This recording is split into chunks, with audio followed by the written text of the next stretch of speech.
Seed ర్యాకీలు మొలకెత్తుతాయి. ఈ పట్టుకెళ్ళ మంచి బాగుంది ఇది. ఇది కూడా పెట్టచ్చు, ఇంట్రొడ్యూస్ చేయొచ్చు. బాగుంది. ఈ రోజు నుంచి సీడ్ ర్యాకీలు కట్టమని చెప్పి. ఈ ర్యాకీలు మొలకెత్తుతాయి సార్, పర్యావరణానికి హాని చేయవు. ఆల్ ఫ్రెండ్షిప్ బ్యాడ్జెస్ లాగా ఫ్రెండ్షిప్ ఆల్ పని చేయొచ్చు కదా. మీరు నక్షత్రాన్ని బట్టి కడతారు. ఏ సీడు ఏ నక్షత్రం వాళ్ళకే కడతారు. అది కనుక్కోండి, ఇది వాళ్ళు పెంచాలి. ప్రతి రక్షాబంధన్ దినోత్సవం రోజున వృక్షాబంధనం అని చెప్పేసి మన వైజాగ్లో 132 ఏళ్ల చెట్టుకి ర్యాకీ కడుతుంది సార్. అవునా? అక్కడ చూడొచ్చు సార్, మీకు పేపర్ చూపించండి. హౌ మెనీ ఇయర్స్ అది? అది ఇప్పుడు 142 ఉంది. Can you have any data of 100 years plantation Andhra Pradesh?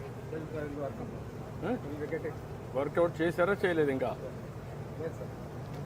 Sir ఇది పిచ్చుకోకూడదు సార్. మేము సక్సెస్ చేసింది మన రాహుల్ పాండే ఐఎఫ్ఎస్ ద్వారా. మేము అంతకుముందు చాలా రకాల చెక్కతో చేసాము, కానీ చెక్కతో చేసిన దానికన్నా రాహుల్ పాండే గారితో ఇది చేసిన తర్వాత ఇది 3 అంగుళాలు డయా ఉంటుంది సార్. లోపల 7 అంగుళాలు ఉంటుంది సార్. పిచ్చుక కరెక్ట్గా లోపలికి వెళ్ళి గూడులో పెట్టుకుని గుడ్లు పెట్టి పిల్లలు చేస్తారు. ఇది మనం మళ్ళీ చేయించాల్సిన అవసరం ఉంది సార్. ఎందుచేతంటే can you do one thing?